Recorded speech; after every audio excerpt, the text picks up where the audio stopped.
গণহত্যা এবং গুলিবর্ষণ এই সমস্ত ঘটনার বিচারের জন্য ইতিমধ্যে কিছু মামলা হয়েছে, আপনারা জানেন। এবং আমরা নিজেরা রাজপথে থাকা বিভিন্ন ছাত্র সংগঠন, বিভিন্ন মানবাধিকার সংগঠন, জনগণের বিভিন্ন গোষ্ঠী দাবি করেছেন যে এটাকে মানবতা বিরোধী অপরাধ হিসাবে এটা বিচার করার স্কোপ আছে কিনা। আমরা সেটা খতিয়ে দেখেছি।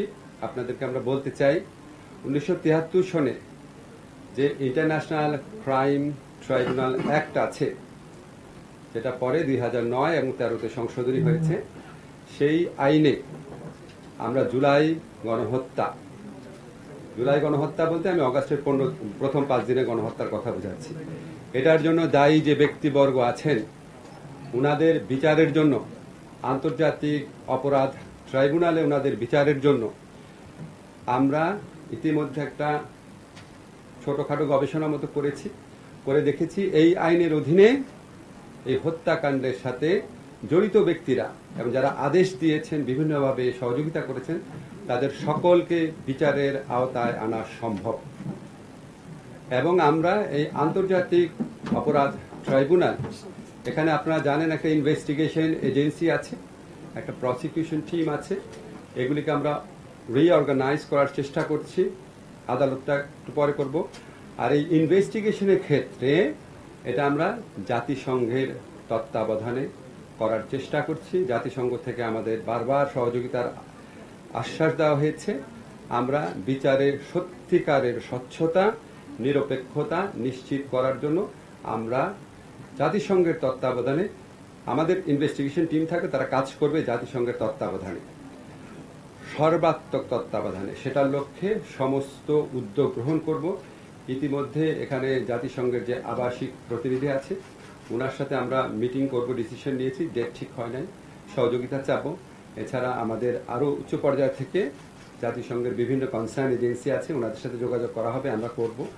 আমরা আশা করছি দ্রুত আমরা এটা শুরু করতে পারবো।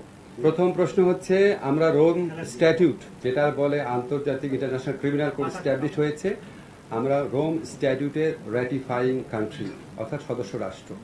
কিন্তু আপনি আন্তর্জাতিক অপরাধ আদালতে তখনই যেতে পারবেন যদি আপনি নিজস্ব অপরাধ আদালতে এটার বিচার করতে আনউইলিং, অনিচ্ছুক বা আনএবল, অসমর্থ হন। আমরা তো অসমর্থ না। আমরা এই বিচারটা করা যায় নাকি সেই ব্যাপারে আমরা বদ্ধপরিকর, এবং এই বিচারের আওতায় সর্বোচ্চ পর্যায়ে, বিগত সরকারের সর্বোচ্চ পর্যায়ে ব্যক্তিদের সংশ্লিষ্টতা খতিয়ে দেখে ওনাদেরও বিচার করা সম্ভব বলে এটা আমরা মনে করছি। ভিকটিম পরিবারের ন্যায় বিচার পাওয়ার সবচেয়ে বড় একটা স্কোপ তৈরি হয়েছে। আপনারা জানেন আমাদের পুলিশ প্রশাসনকে কিভাবে ব্যবহার করা হয়েছে, আমাদের মন্ত্রীরা পুলিশ প্রশাসনকে কিভাবে ব্যবহার করেছে, আমাদের মন্ত্রী এবং রাজনৈতিক দল নেতারা ছাত্র সংগঠন, ছাত্রলীগের মতো ঐতিহ্যবাহী একটা সংগঠন, বাংলাদেশের স্বাধীনতা সংগ্রামে অন্যতম ভূমিকা রাখা সংগঠন, সেই সংগঠনকে কি ধরনের সন্ত্রাসী কাজে ব্যবহার করেছে। এখন আমরা শুধুমাত্র পুলিশ ছাত্রলীগের অপরাধ দেখলে তো হবে না, যাদের কমান্ড ছিল, যাদের আদেশ নির্দেশে তারা করেছে, সে সর্বোচ্চ পর্যায়ে ব্যক্তিও যদি হয় সেটাও এই আইনের আওতায় বিচার করা সম্ভব।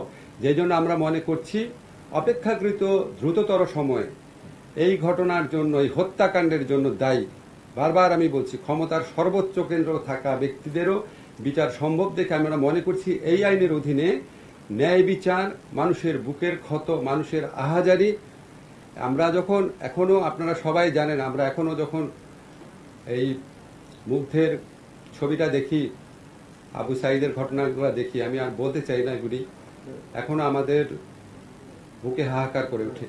তো ওনাদের সবার এই ন্যায় বিচার নিশ্চিত করার জন্য শুধু যে পুলিশ বা ছাত্রলীগের যারা হুকুম পালন করেছে তাদের বিচার না, এটার সাথে জড়িত সবার বিচার এই আইনের আওতায় আনা সম্ভব। লুটপাটের বিষয়টা যেহেতু আসলে একটা বিষয় আপনি এর আগেও কাজ করেছেন, বিদ্যুৎ ও জ্বালানির একটি বিশেষ আইন রয়েছে, সেটি বাতিল করবে কিনা, এর অধীনে যে অন্যায় বা দুর্নীতি হয়েছে সেগুলো কি করবেন? দেখেন ভাই, এটা তো আমার মন্ত্রণালয়ের বিষয় না। আপনি থ্যাংক ইউ, আপনি এটা বলেছেন।